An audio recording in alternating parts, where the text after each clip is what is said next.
Please help me share my whatever.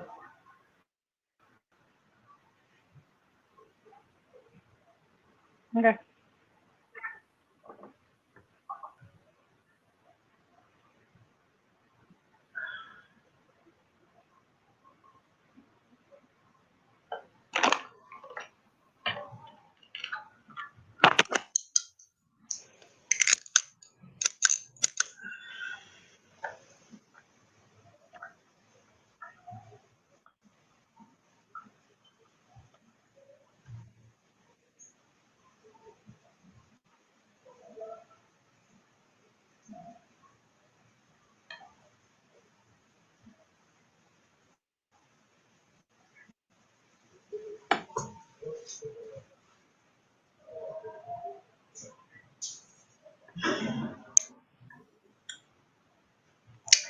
Make the most of it.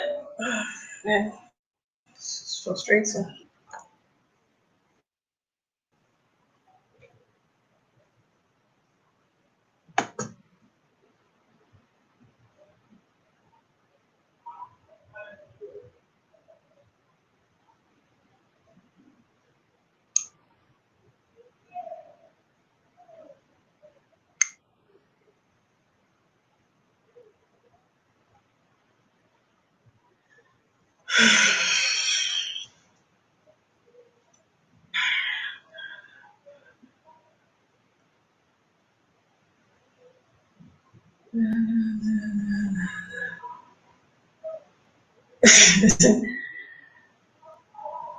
It's just rolling, rolling.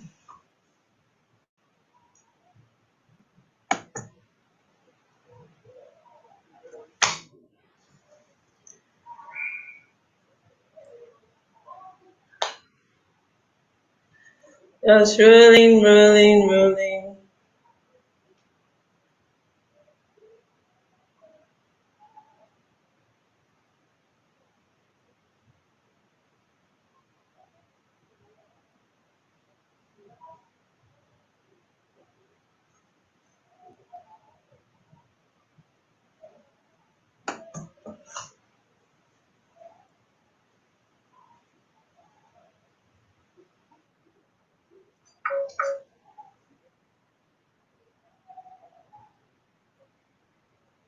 Sure. Can you hear me? Yes. I've, I'm trying to go live. It's rolling. Just rolling.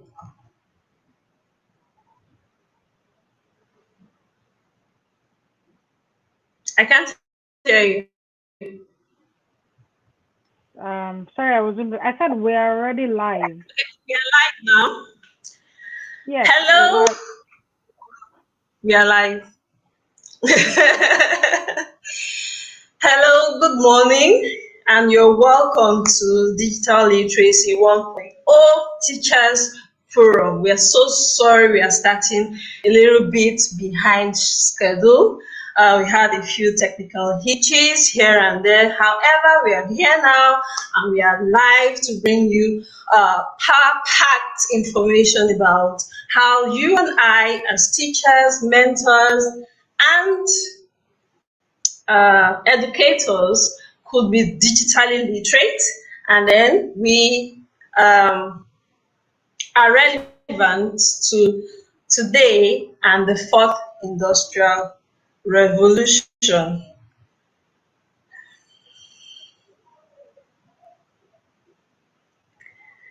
So my name is Omodan Isiba, and with me is Mary Job.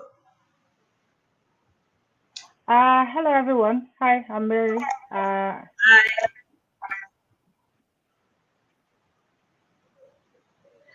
So I'll be handling the general information on digital literacy, and then Mary Jo will be handling WordPress, using WordPress to create learning platform, interactive platforms for you and your students. Thank you so much. So without taking too much of your time, we'll go straight to today's learning.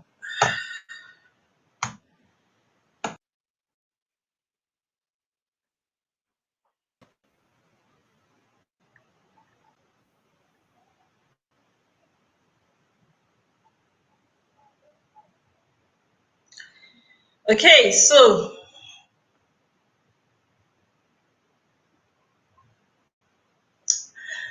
digital literacy 1.0, prepping for the fourth industrial revolution. So we'll be talking about the summary of the past, what digital literacy is about in the past before COVID-19, what digital literacy is now, what it is to be a digital citizen, and then digital literacy skills we should consider developing.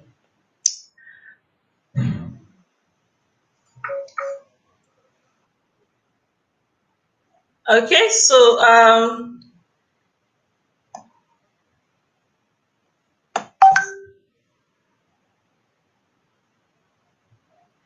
okay, so we'll be talking about digital literacy, what it was in the time past, and then how we have evolved over time. There is one thing about being a teacher, being an educationist, you evolve significantly. The teacher of yesterday is not the same we have as today.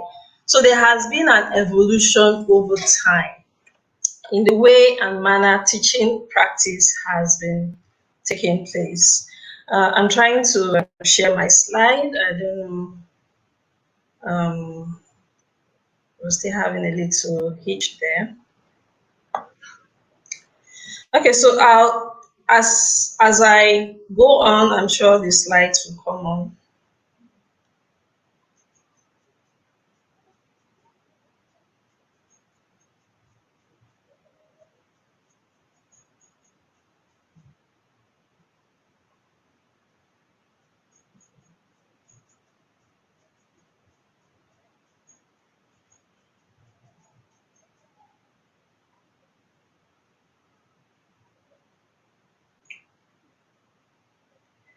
Okay, teachers work in increasingly challenging environments. Each time they go into the classroom, you see that they need to always up their game and then be relevant to the situation and circumstance they find themselves. According to K. Livingston of 2017, teachers work in increasingly complex and diverse settings, and they have very different and changing professional learning needs. So as time passes, teachers have a way need to have find a way to update their information, to update what they learn, so they will be relevant to the situation they find themselves.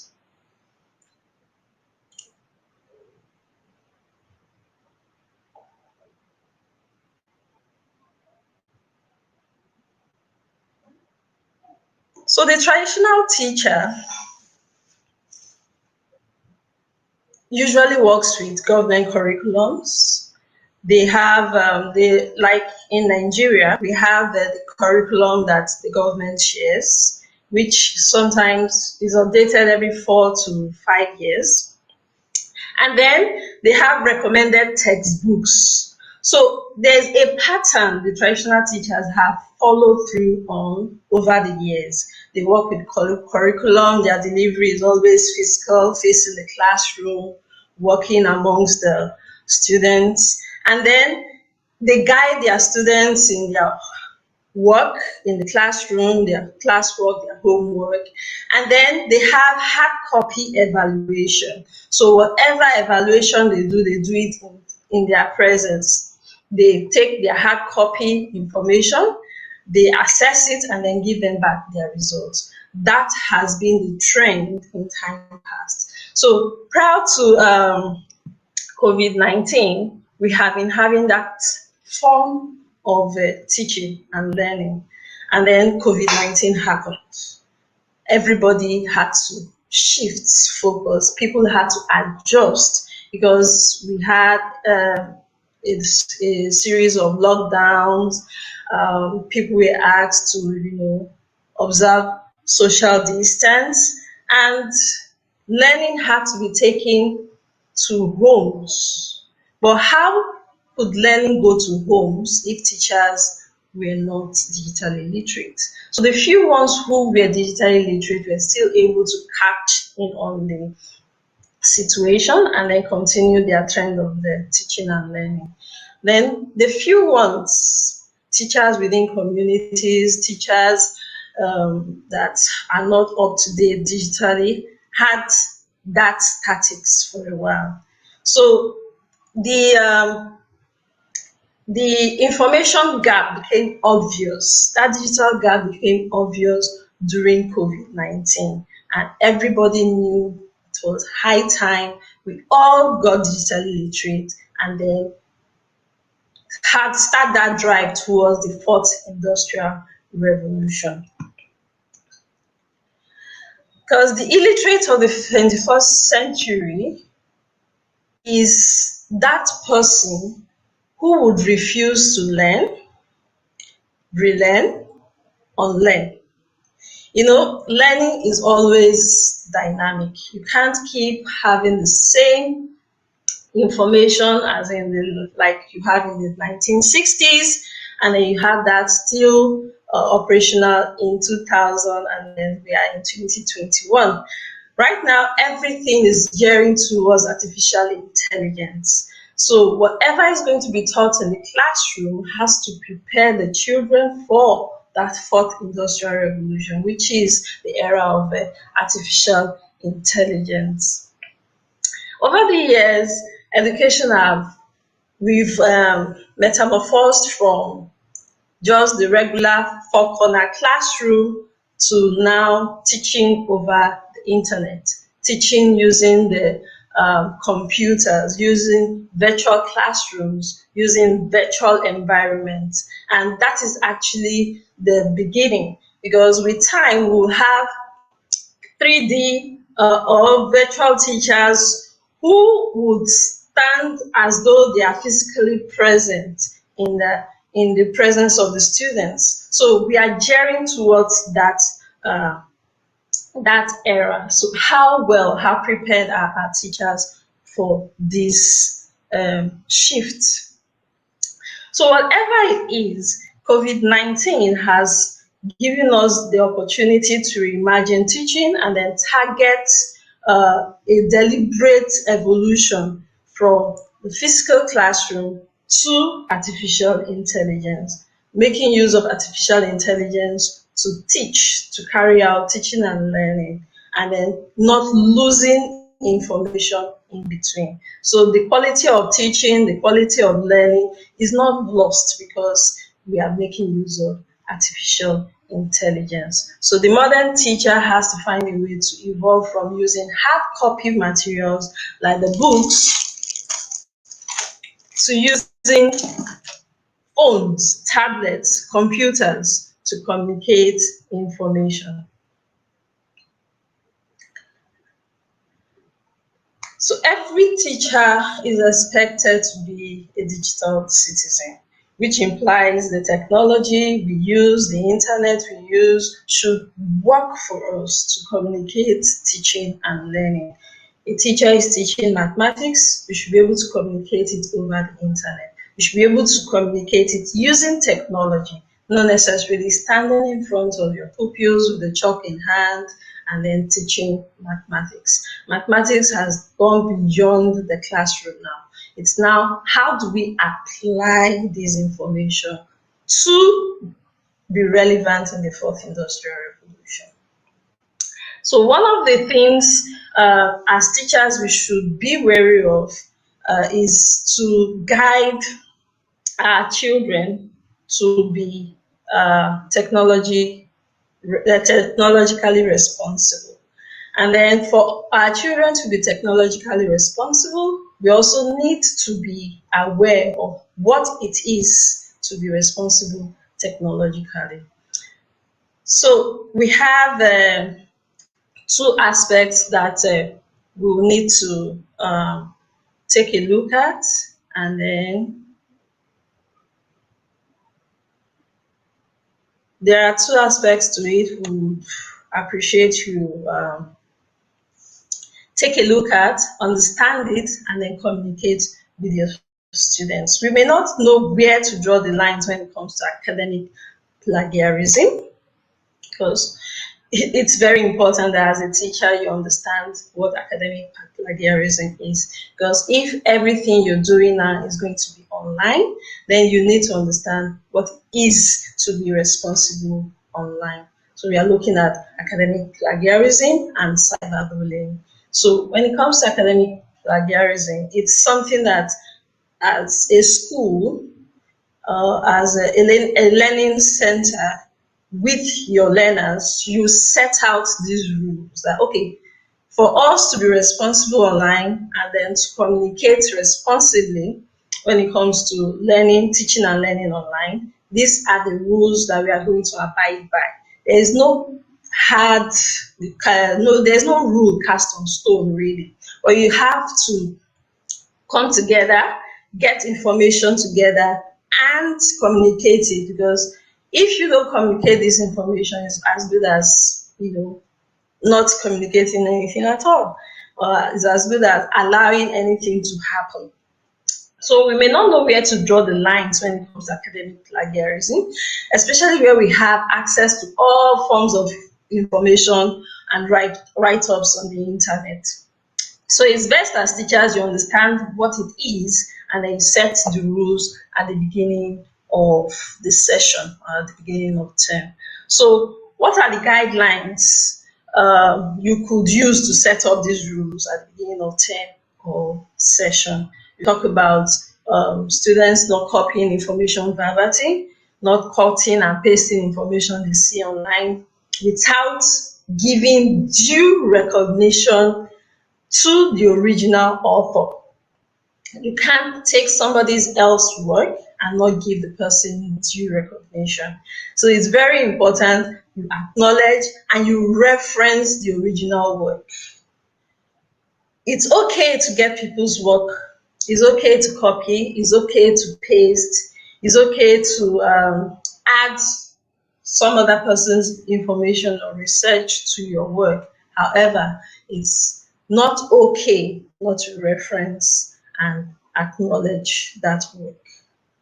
So when you copy verbatim or you copy cut and paste information you see online, you need to acknowledge the original writer and reference the document that information was gotten. Another thing to consider is the author reference. You're talking about an author, you need to reference the specific book the author wrote and the name correctly. Because people could bear different names, the same names, but they are not the same people. Okay, so it's important you also, when you have a project done, or a term paper done, if it was done by a group of 4 people, a group of 5 people, a group of 6 people, it's important that this group of people acknowledge themselves in their write-up. Otherwise, it can be if it's not done, it can be considered as academic plagiarism. Then we have inaccurate citation. Okay, you're having a citation on your presentation or your term paper or your work, and then you did not cite the people, the resource that you made use of. If that is done and it is discovered that, oh, this citation is not complete or is not accurate, it could be considered as academic plagiarism. So there's this aspect of plagiarism that is quite amusing to me. And then I'm sure when you hear about it, you also understand why I said it's amusing. Is that we have auto-plagiarism. So you have this work you've done for a particular school before, for a particular department, or for a particular teacher. And then you see something similar.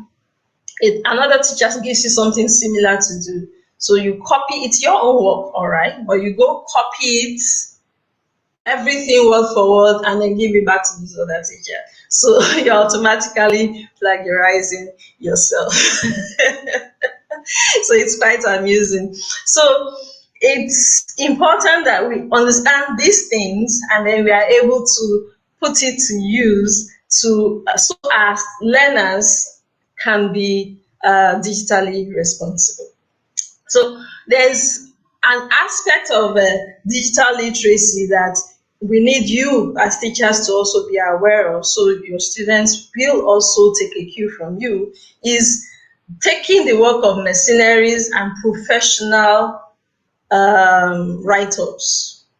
Like you give someone a project to do, and then the next thing the person takes it and you give a professional,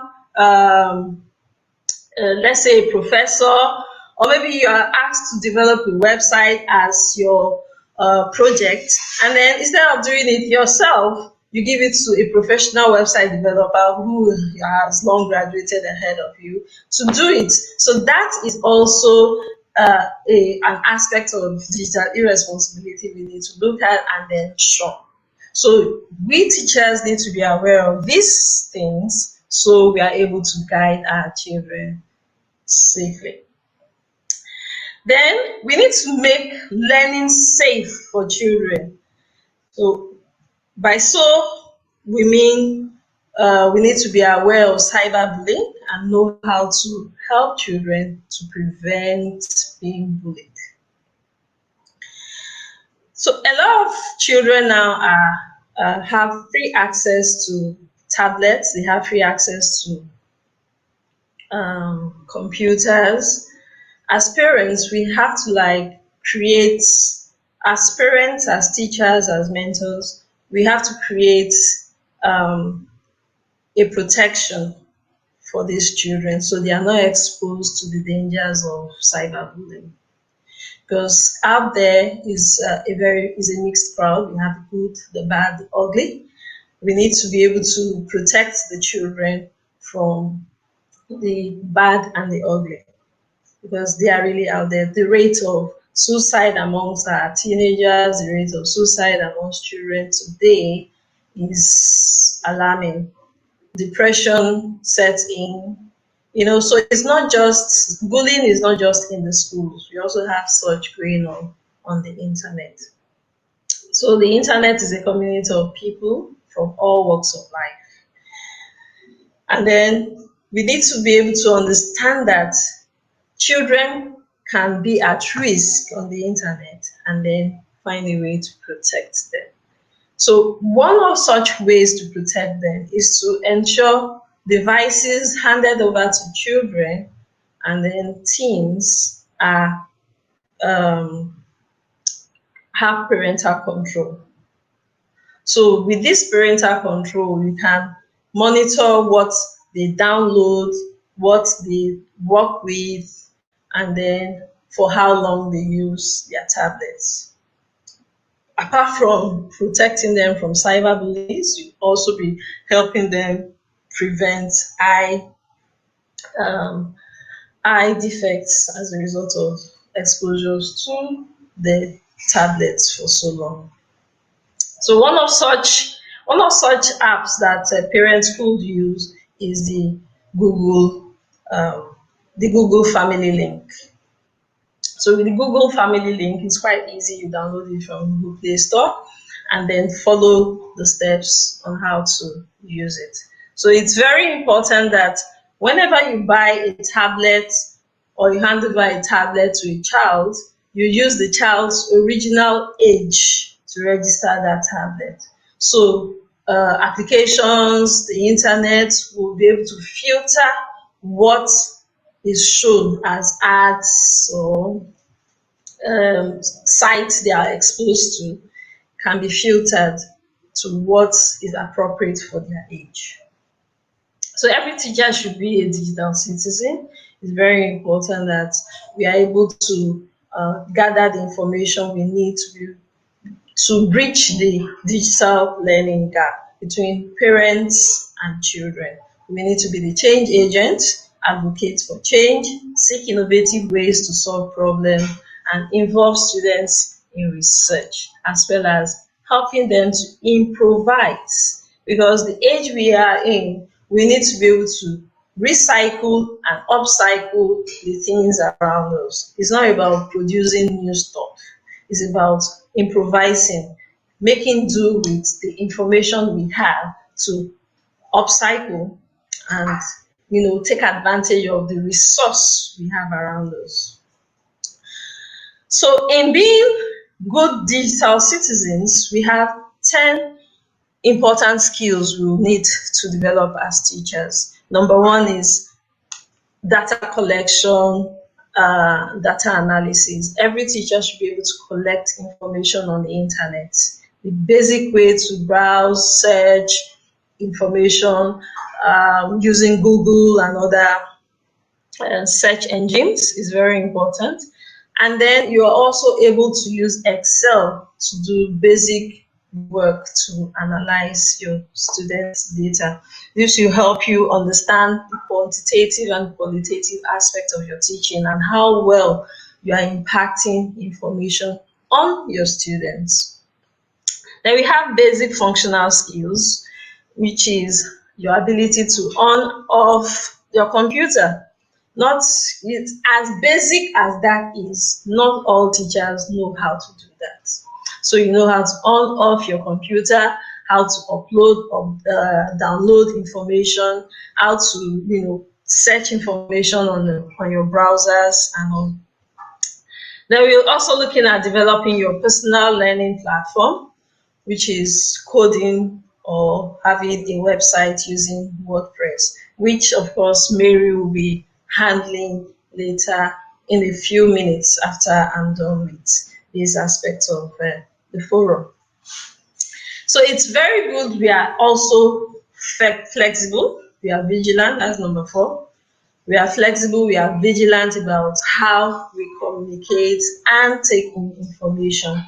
So be receptive to where you get your information from. Your information could even come from your students. Your students can teach you how to be digital citizens. So be very flexible, be vigilant.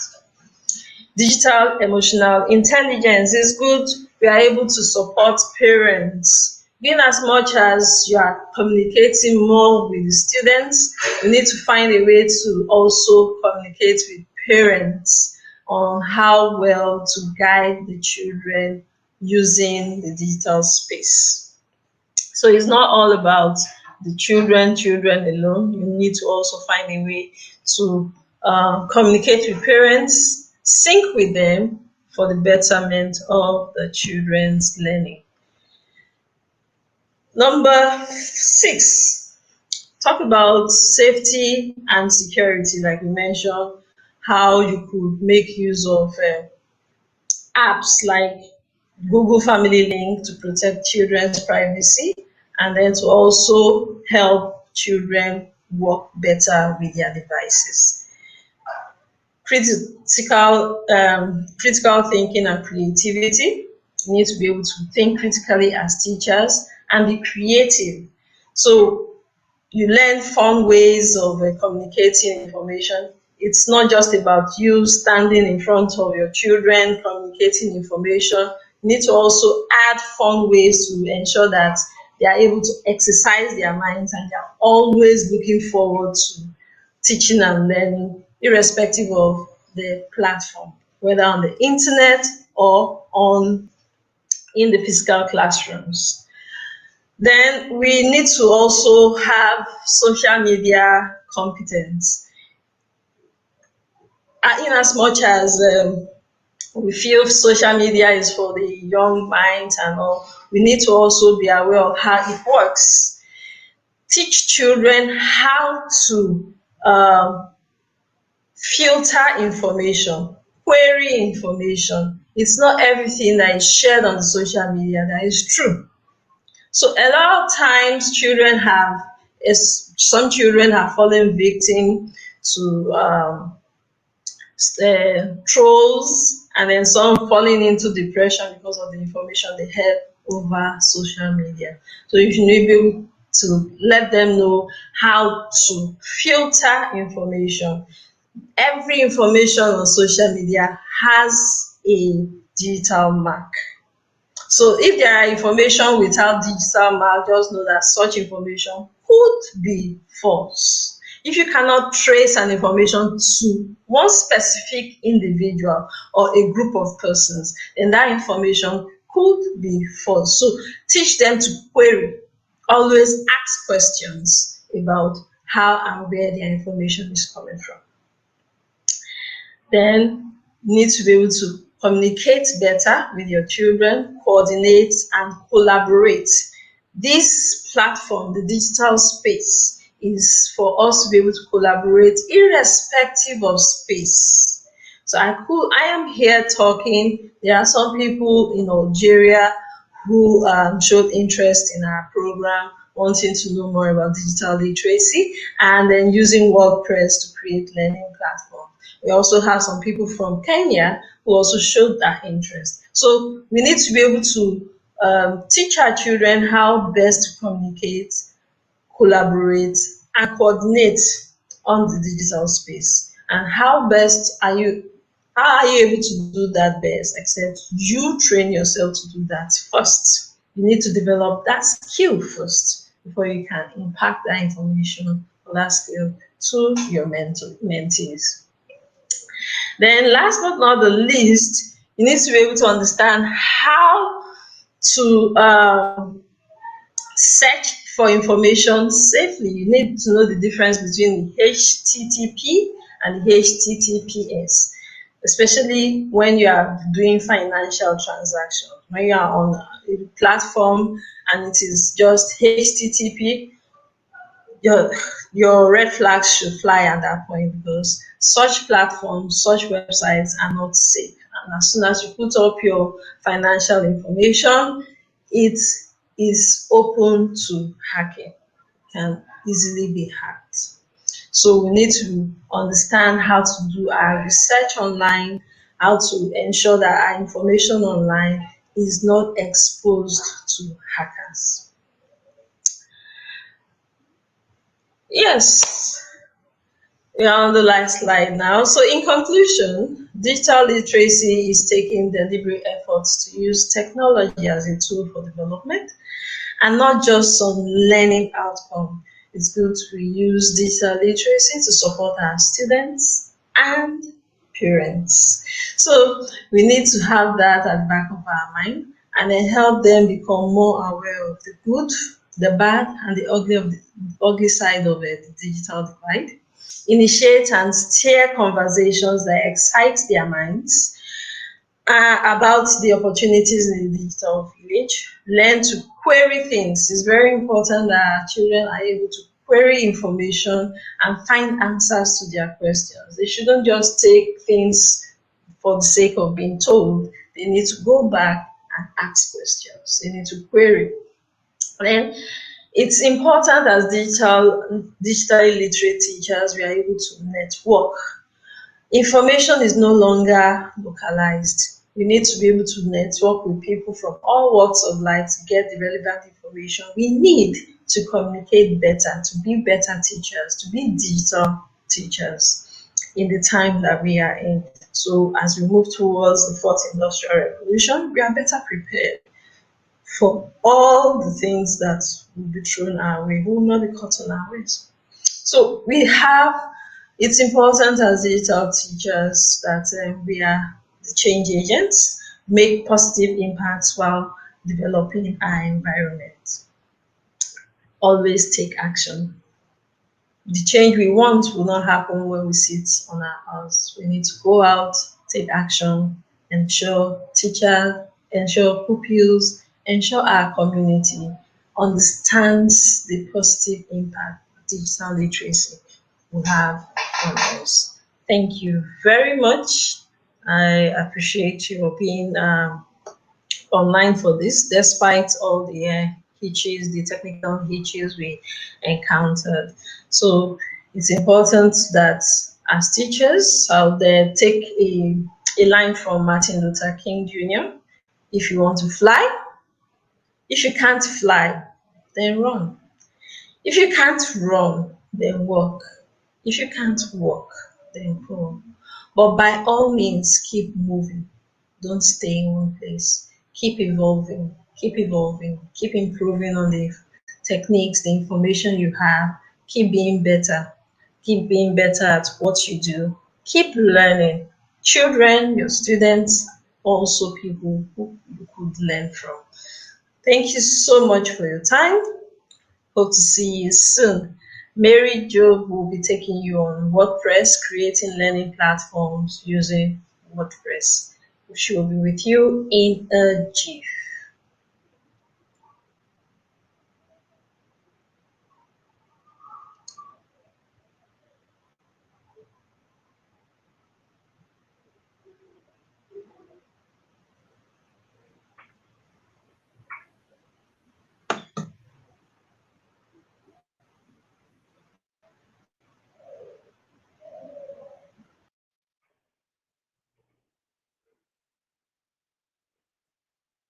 Okay, I think I am back live.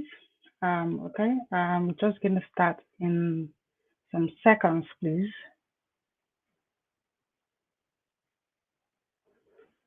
I am going to share my screen in some seconds. Bear with me.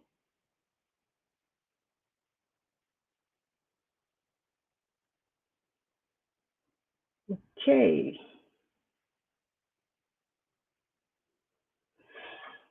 Okay, so let me share my screen with you.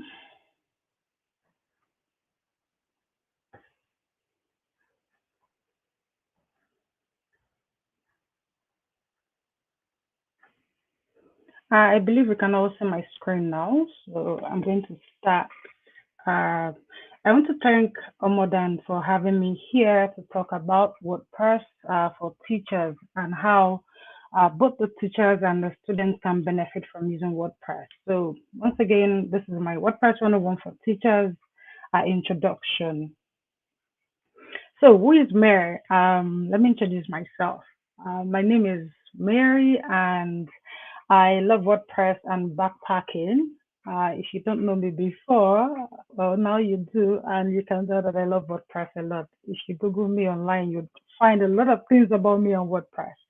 So I currently work as a support engineer at Paid Memberships Pro, which is also a WordPress plugin development firm. No surprise there. And I run a WP support company, which is a WordPress firm again. And the co-founder at Bifunwa, well, you guess it. It's also a WordPress managed hosting company. Okay. In my spare time, I teach digital skills at Uwani Hub. It is a village hub that we created in Ijebu Motion where we teach teenagers how to use ICT to their advantage and also older women and younger females. I also volunteer for the African WordPress community. That said, so everything about me is all WordPress. I'm a huge WordPress fan. I love WordPress. And that's because WordPress, my first story about WordPress was WordPress giving me an identity in the tech world, so to say. Yeah, because this is me coming from the background, a non-computer background, and then finding myself in WordPress. First, WordPress writing, that's writing blogs, writing articles, and then later on, as a designer, building websites for people. I remember the first set of websites I built. When I look back, I'm like, no, that wasn't me who built that site because I've gotten better. And now, as a WordPress developer in learning, yes. So it has been quite a journey for somebody that was coming from a non-computer background into WordPress, breaking through, and I'm hoping other people can also see the usefulness of WordPress and can use WordPress to their advantage. Okay, so let's dive right in. So first of all, what is WordPress? Yes, because if you're hearing about the software for the first time, which I presume you are if you're joining us on this show, I'm sure other people are also joining us who are not hearing this for the first time. But bottom line speaking, WordPress is an open source software for publishing on the web. It's as simple as that. It's an open source software. If you're familiar with open source software, source softwares are powered by the community. So I'll give you an example. Adobe, for instance, is not an open source software. It's what we call a closed source software. Microsoft Office Suite, almost everybody knows that is it's a closed source software. So open source means the source code is available for you to freely use, modify, and extend. That's what open source software means. So WordPress is an open source software. And there are two ways you could use WordPress, because this also gets a lot of people confused.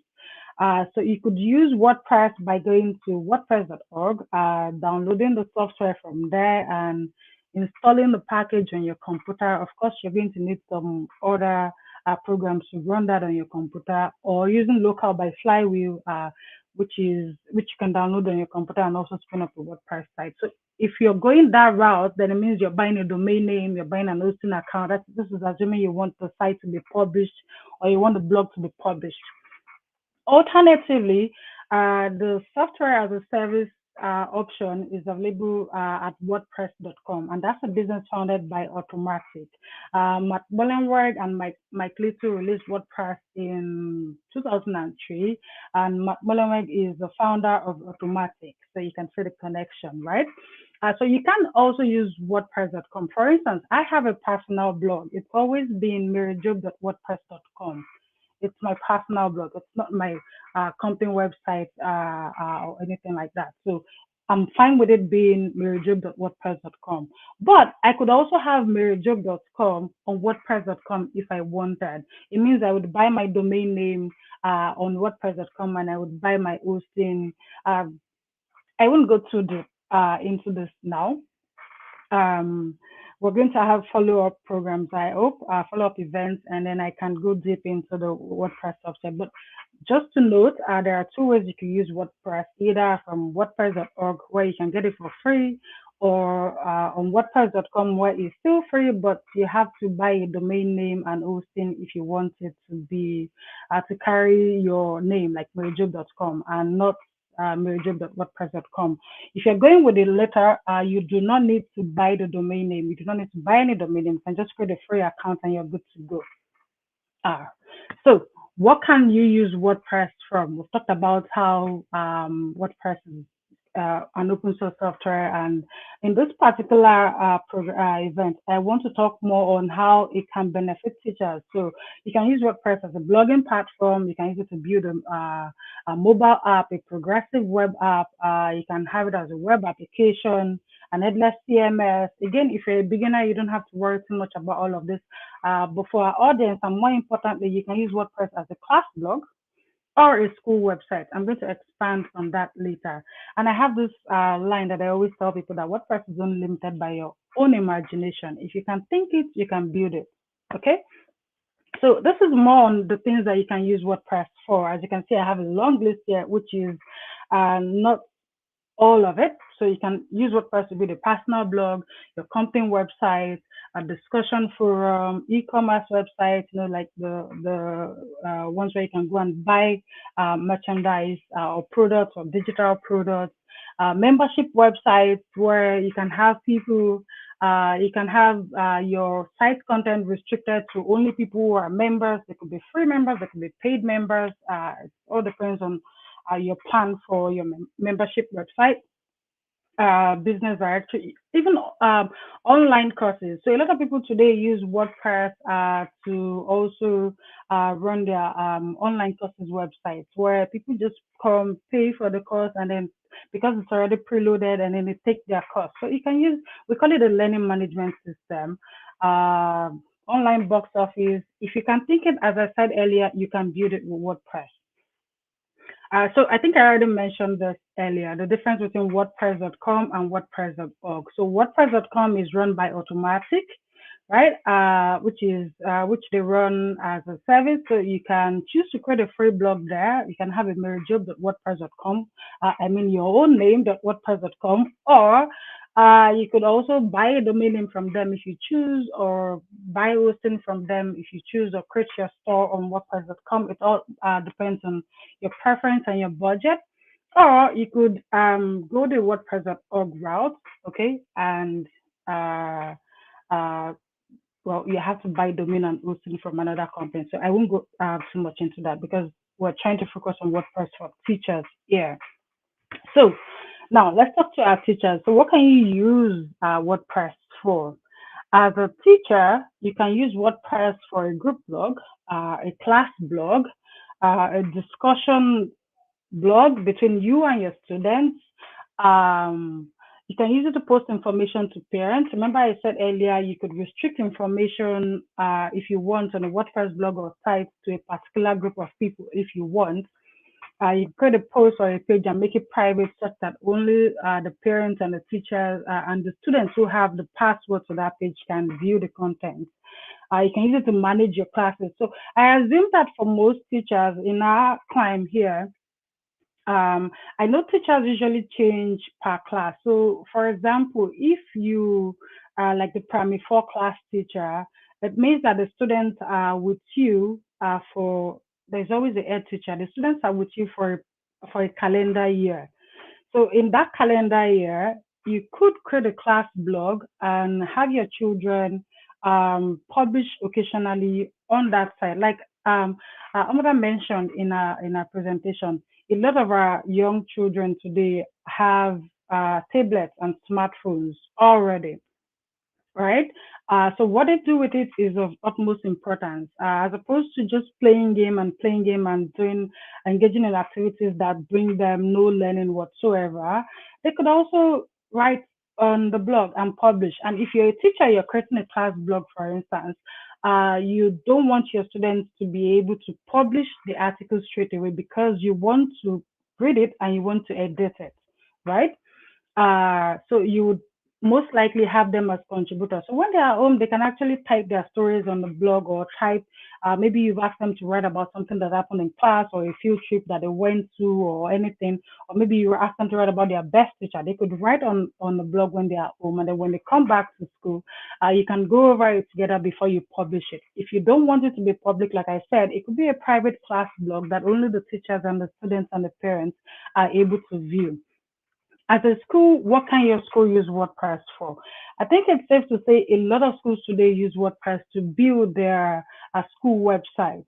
So, well, not for primary schools, but it could be. But for secondary schools, for instance, there is no reason why you can have students in your senior secondary school from SS1. You can have, because I know schools have clubs, right? So if you have an IT club, there's no reason why you can have the students be the one who manage that school's website. For most universities, I think they usually have some students who manage the school's website. For high schools, this could also be the case. For primary school, it could also be the case for students in primary six. Yes, you could teach them how to manage the website, how to update information. I mean, if they learn at such an early age, it stays with them such that when they grow and graduate and they're trying to get jobs, they could build their own portfolios. Like soon, CVs are going to be extinct. When somebody asks for your CV, they probably expect you to send a link to where they can read about where they can read your resume, right? So if these students are already equipped to be able to build a site, to manage a site, it means that they can also build one for their resume by the time they graduate and they are ready to um, uh, start working. Another thing that is important is you can, as a school and for teachers, you can actually train polyglots, train your students to be polyglots. And I would explain this using WordPress. So today we have so many softwares, right? And everybody's trying to make their software accessible to a lot of people. Accessibility, of course, means a lot of things, but people want their software to be accessible to people from different parts of the world. Part of this also means being able to offer the use of that software in a particular language. For example, the WordPress software, if we go to the Polyglots page, it hasn't been translated much to any of our local languages. Imagine if you could use the WordPress software in Yoruba, or if you could use it in Hausa, or in Igbo, or in Efik, or in any other language. We have a lot of languages in Nigeria, I'm aware. But imagine the possibilities if this software was available for us to use in these languages. Now, because WordPress is an open source software, it means that we are the ones who are going to make the software available in our language. Even in Pidgin English, I know we have Pidgin English on the Polyglot repo for the WordPress software. right? There's no reason why WordPress can be used in this software, but that can happen if we don't make it happen because it's our language. They are our languages, and we know how to speak these languages better than the people on the other side of the globe who are all a community of volunteers managing the software, right? So if you have students in your class, I know we take languages in our schools. And I know we did French and Yoruba. I did. I know we're asked to select the language you would like to learn. I think there was always three options, and then you have to pick one foreign language and one local language. So languages are already taught in our schools, and it's not just WordPress that is looking for that needs to be translated to our languages. Now there are so many other softwares out there that would like to be translated to local languages. And there's opportunity for people to get jobs to be the one to translate this software. I mean, if you translate for WordPress, for example, it means you have a track record. So when a company is looking for somebody to translate their software to Yoruba, you have a track record. They can see what you have done, or to translate to Hausa. Oh, this person has been translating software, so this person already knows how. Would you think is going to get the job? It could be you. For our teachers, that could also be a side. We call it side also or side business. It could also be a side also for our teachers, right? And they could in turn teach students. I mean, if students know how to translate software into our languages now, then maybe our languages wouldn't go extinct. So, yep, so that is that. I think I've explained pretty much every other thing on this slide. So the most important thing now is we've talked about how what WordPress is, what you can use it to build, how schools and teachers can use it. But what about the students? Because these are the people we really care about as parents, as mentors, as teachers, as students. The impact we make on our students, I believe, are the one thing that we should care about, or the one thing we care about the most. So, how can our students benefit from us using WordPress? I'll give you examples. When we started our Uwani Org, the first year, we had Namecheap. Namecheap.com is a big hosting company, and they had volunteered to have to they volunteered to give sites to have host sites for every of our students. I think we have had about 6 to 8 students at our first camp, not up to 8. They had volunteered to give us that. But then I thought about it. These students are newly introduced to WordPress. Are they going to be able to manage that site or keep it running after that? Would they know the importance? Like, would they know, like, why should we keep it running after 1 year or after 2 years? Because it would mean that they would have to pay if they are sites. They'd have to pay for the name and the domains after the sponsorship period is over. Uh, so how would they be able to manage it? We thought about that, and we told them instead that we would prefer to use a class blog for the time being. A class blog in the so we use the class blog, and this is because if you go to our class blog now, we have stories from beneficiaries from our first camp down to our third camp, which is just concluded, right? Now we have students who come back to our camp the second and the third year, and they understand why they should keep a personal blog because we have shown them why it's important to keep a personal blog, right? So your students become better writers, they become better thinkers because when we started at the hub, so we asked them to write out their story and then we asked them to type it into the blog and then we edit the story together with them. So we see that like, oh, you see this comma is not supposed to be here. There's no full stop here. It helps them to become better writers. I remember the first blog articles that I wrote back in the day when I go back to them, I'm like, oh no, what was I thinking? There's no full stop, there's no paragraph, there's no, my writing has definitely improved from when I first started blogging. It helps them to develop their thought process. So think of it as you're telling your students to write a composition. That's what I always tell them, like, you were taught how to write composition, so you should be able to write a story because we always tell them, write a story about your experience after the camp. And they are able to do that. Why? Because they learn how to write compositions in school. So writing a blog post about their experience is the same thing as writing the composition because you're thinking, okay, so how did I get to the camp? Who brought me to the camp? Was it my mom? Was it my dad?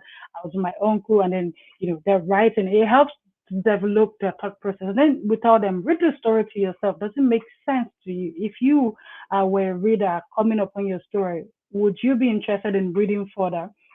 It also helps to build their self-esteem because then they get more confident. Oh yes, I can do this, right? And that's what we want our children today to be able to do, because we need them to be able to we need them to be confident, and we need them to be able to not have imposter syndrome when they grow up. Yes, so that they can function among their peers and in the future. Because right now, IT, yes, is taking over. In the future, is going to be like a lot more.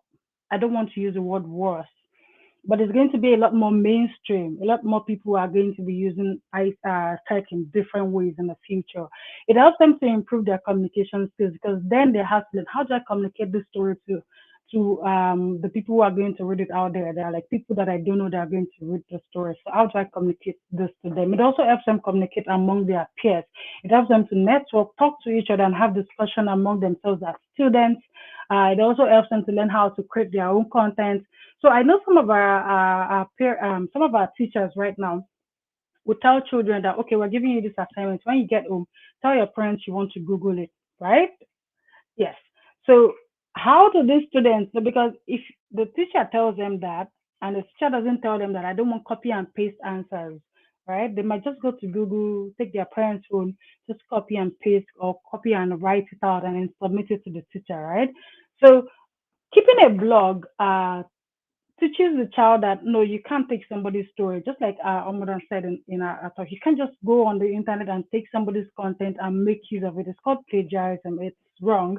And even in academics, it is highly frowned upon. A person can get sent out of school or certificate revoked for plagiarizing maybe their thesis or something like that. So it helps them to learn how to create their own content. It helps them to understand from a young age that plagiarism is not ideal. They should know how to create their own content. And by content, I mean writings, I mean pictures, and I mean videos. So you want a picture of a flower, look around you, or look around you, or when your parents take you, I'm pretty sure you'll find a flower somewhere. Why not take your own picture as opposed to taking another person's picture to use on your blog and for a class blog or something similar. So I hope I was able to explain what our students get out of keeping a WordPress blog. And I would also recommend that for teachers, you could start with a class blog, as I said. So you're the administrator and the editor, and your students are the contributors. If the students get um, enthusiastic enough, they could go home and create their own blogs also under the supervision of their parents and actually post regularly on their blog. Of course, for children below the age of is it 18 or 16, their parents would have to make sure that whatever they are putting out there is not something that will get them in trouble in the future or at any time. Right. So what are the next steps? Right. This was just an introductory section. I'm not going to go into how to create a class blog here or how to um, uh, like build a site in this talk. So the next step is, if you're interested in taking this further, I urge you to go to our website, uani.org, register for the Learn WordPress workshop. It is delivered online for now. By January 2022, we should be able to start delivering physically at our hub. But for now, you could take it online. The video you're going to watch is there. You could also create a free WordPress.com account and set up your own personal blog. I personally encourage everybody to have a personal blog. I find it I like buying books, by the way. I love buying books. But guess what? When I buy a book that I really like or that I see that I think I want to read, it may take me 2 to 3 years to read that book. Blog posts, on the other hand, when I go through my WordPress reader, I'm seeing blogs, articles from different people. Of course, I've set the tags to show me the particular articles I want to read about or the stories I want to read. And for me, I find it easier to read people's personal experience. I like reading people's personal experiences. I know some books contain people's personal experiences, but most time the books feel to me like, oh no, somebody's just putting in things that they haven't experienced personal. But for blog stories, they are mostly people's personal accounts. So I enjoy reading personal blogs. And I encourage everybody to have a personal blog, even if it's once a month or once in 2 months that you post on that personal blog. It helps to be able to see where you were and how far you have gone, right? Write and publish your first story if you would. So we have WordPress meetups in I think about 26 states, no, about 21 states in Nigeria at the moment. Look for a WordPress meetup community in your area. We're going to share this slide so everybody can access. So you can click on that link to look for a WordPress community in your area. Join the community. Get to meet other people who are doing WordPress. Create an account on WordPress.org. Join the WordPress Global Slack. Take the contributor quiz. Now, this is why I put this last 2 points there. Earlier, I told you WordPress is an open source software. It is powered and managed by a vast community of people, right? And if I believe that if you're making use of a software that is open source, right? There's no reason why you shouldn't be able to contribute to that software, because thousands of people are contributing their free time to making that software what it is, to make it available for you to use. So you could also do your part. And the thing with volunteering is you don't have to, it's not like you have to volunteer like every hour of the day or every other a week. You could say, okay, once in a month or once in 3 months, I want to do this for the community. And then you do it. And you know, okay, yes, I'm doing my small little part to make the WordPress project better. So if you want to take this further, please read my beginner's guide to blogging. This is why you would see in there why I encourage people to have a personal blog. You can also read stories from our beneficiaries on our class blog, right? And if you want us to have this event again, maybe you want me to show you how to set up a personal blog or how to build a site, whatever question or comment you have, feel free to send me an email with a short introduction on who you are, what your WordPress.org username is. Yes, because I'm encouraging you to contribute, to give back to the open source software called WordPress. What you want to use WordPress for, and if you would like to contribute to the WordPress project. So if you go to on my point 7 here, if you take the contributor quiz, it's sort of like a fun game that shows you, based on your input, what part of the project you could want to contribute to. Right now, I believe we have about 21 aspects that you can contribute to WordPress. Because generally people would think, oh, I don't know how to code. How can I contribute? No, coding is just one part out of the 21, one or two parts out of the 21 ways to contribute to WordPress. So you don't have to worry about that if you're not a programmer or you have no interest in programming. So thank you very much for watching. There are questions for me. If there are questions I would love to answer, I will take a look at the YouTube stream to see if anybody has questions for me. Okay. And of course, I have some sources here. You can go through them. And just before I stop sharing my screen, I want to show you what our class blog looks like. Okay, that's the reason why my screen won't stop sharing. So I think something has happened to my mouse.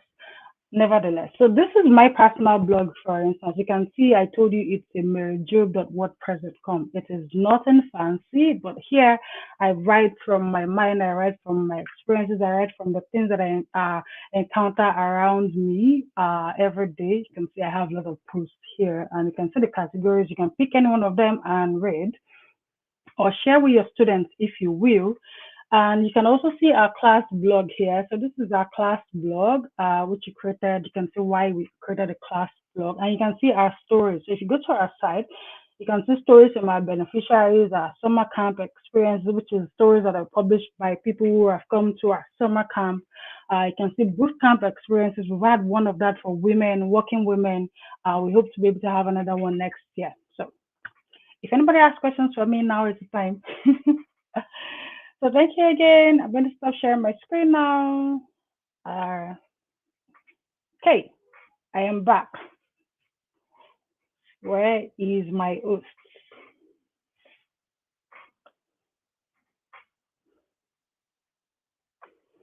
Okay, while we wait for her, anybody wants to see me dance? Okay. Yes, it's popping up. Hello.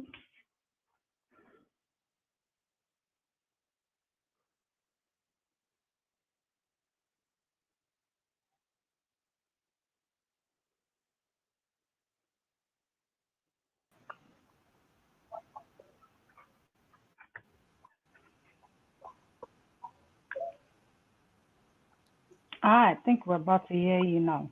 I heard a sound.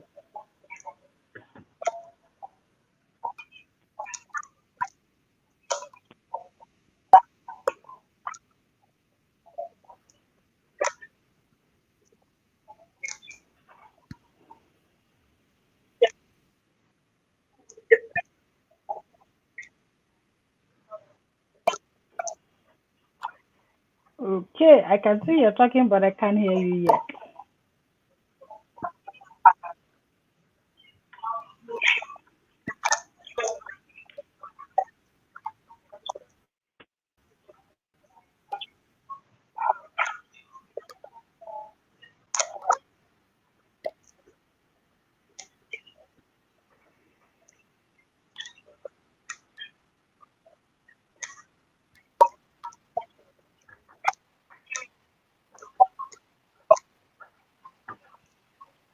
Okay, now my mouse is working.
I think I can hear you, like, but not loud.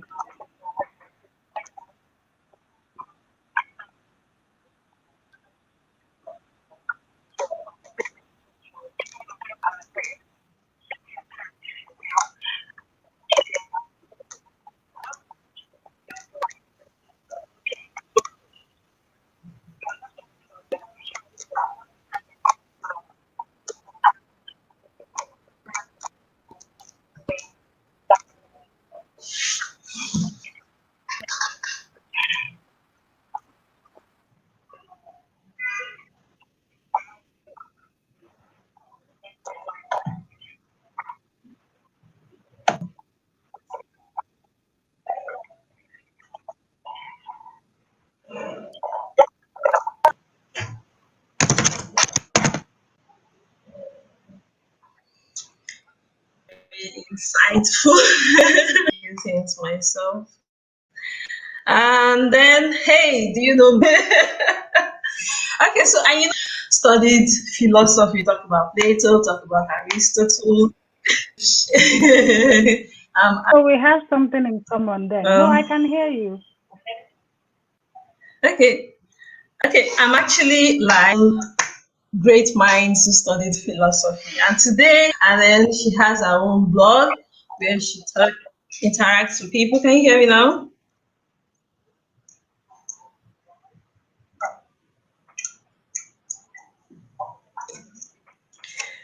Okay, so that's Mary. Mary is the plugin for anything blog using. Share our slides, we're going to share our materials through the query.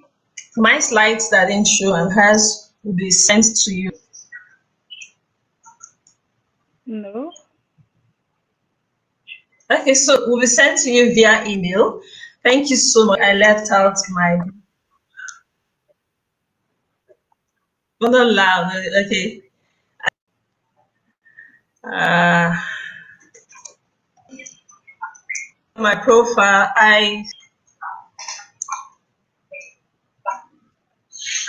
an educationist. I've worked with a number of people in the health industry, just trained on within West Africa. Hey, you know. Okay, so we have guests going to 15 to be educators to be talking about literacy from being the traditional. So we appreciate your taking time. We appreciate more video runs a hub when adults who come learn and then all the likes in Ibadan for extra for girls club. So it's a ritual of Ibadan. Thank you so much. We appreciate your being here. And then we look forward to following through with everything that you have learned today.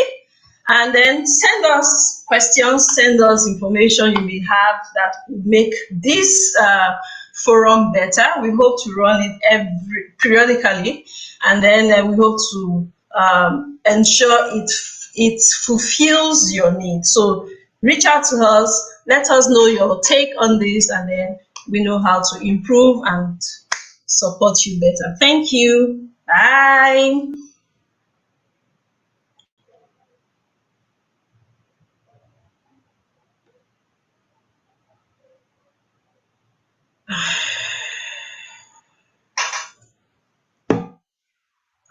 I can hear you.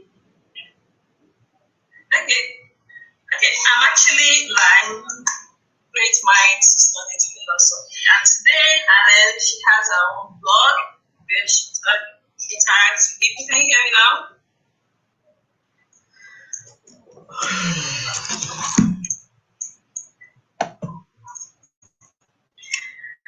So that's Mary. Mary is the plugin for anything of using share slides, you can share materials through the query. My slides that didn't show and has been sent to you.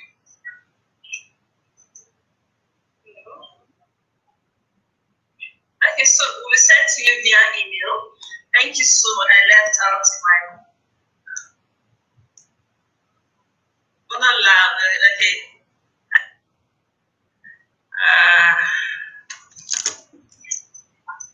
My profile.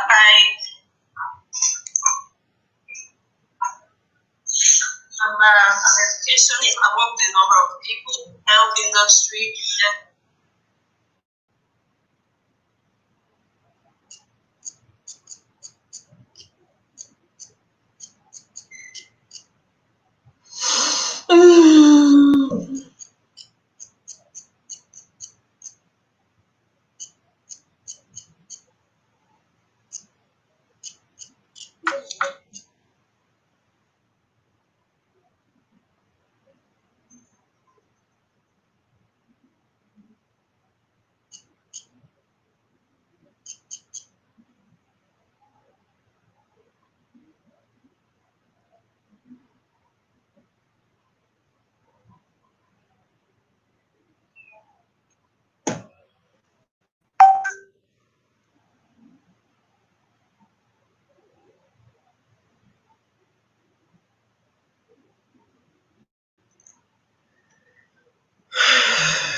Oh man.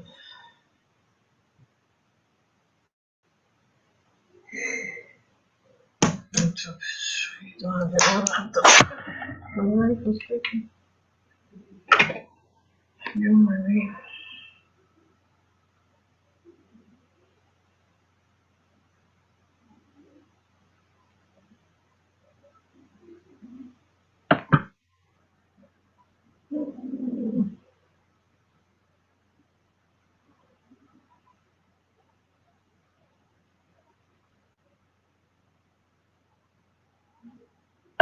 And you.